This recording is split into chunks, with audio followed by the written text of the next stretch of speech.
Hey everybody, welcome back to the channel. I'm Justin. This is Whiskey and Rides. So, just got back from Badlands Harley Davidson. They called me and my Legend suspension that I ordered finally showed up. So I thought I'd take this opportunity to go ahead and get this installed this afternoon. It's kind of raining and shitty out there, so I can't be riding anyway. So, I guess for you guys who really like seeing what's in the box, get the Legend suspension stickers, of course. We got some instructions, and there's actually some pretty important stuff in here that is really worth opening it up and having a look at. First, of course, the torque specs, pretty important. Talks about where the spacers go, which spacers to use, and to use the original equipment lock washer.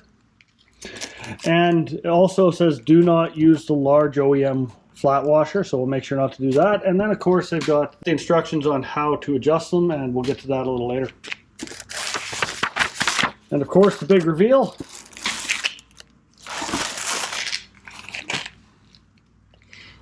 Yeah, I went with gold. For no other reason than I like them. Went with a 13-inch. I've been running a lowered bike here for the last couple of years and not really been a big fan of it. I like the look, don't like the ride, so I wanted to go with the 13s. So this should be a relatively easy job, I think.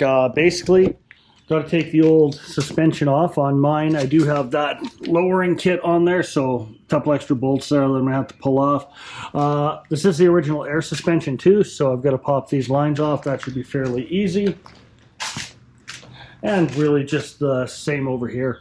I am going to go ahead and drain all the air out of the shocks. I don't know if that actually makes any difference, but might as well do it. Make sure there's no pressure in there. That's going to surprise me. Tools-wise, fairly straightforward. I got these snips because there are a couple zip ties that I'm going to have to snip off.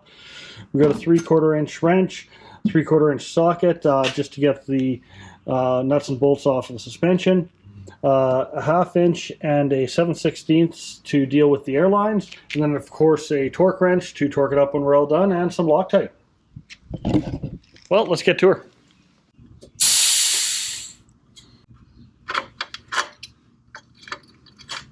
So ended up having to take the seat off just to pull the air lines through here, make life a little easier. And then on this side, there is, I don't know if you can actually see it in there, but there's a zip tie in there I'll have to cut. That'll loosen both up, and the whole thing should just slide out. So the air lines are off. What I like to do next anytime I'm working on suspension components is I actually like to loosen off the nuts while the bike is still mostly on the ground, give it a little bit more resistance, don't have to worry about it rocking on the lift at all. So going to go ahead and do that. I think that is a 3/4 inch nut on those. So we'll go ahead, get that all pulled apart, and we'll start getting the new ones put on. All right, so I got those all cracked loose. So what I'm going to do now, go ahead, lift the bike up so we get the full extension on those shocks so they don't end up springing back on me when I take them off. Worth noting that these, I believe, are 12-inch shock stock. I've got a 1-inch drop on, so sitting about 11 inches right now. The shocks I got going on are 13 inches, so I'm definitely going to have to lift that whole thing up a little bit more to get the shocks back on. Got the shocks off, got the air lines off, all prepped for the new suspension to go on.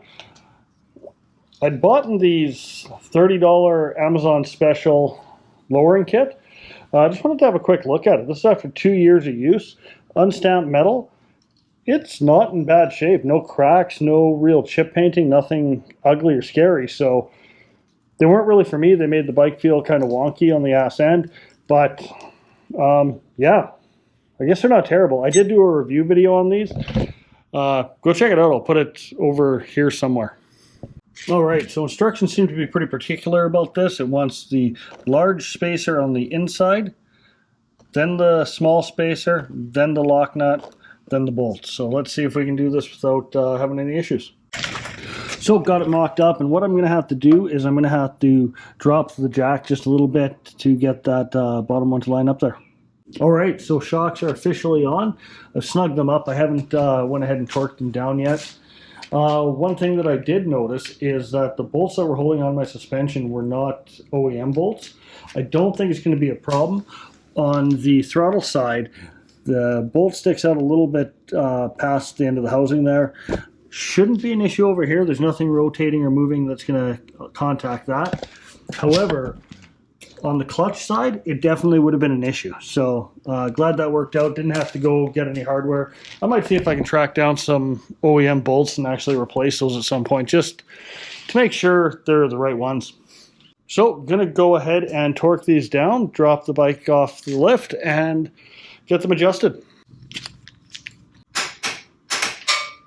All right, so next step is a two-person job as best as I can tell. But what you got to do is measure from one point to the bottom, and fully extended, they're going to be about 13 inches.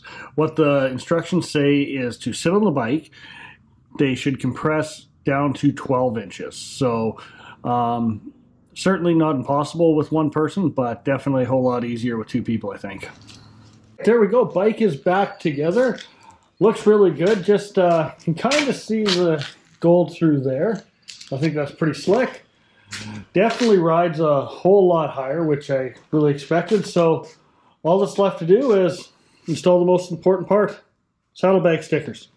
So till next time, this is Whiskey and Rides.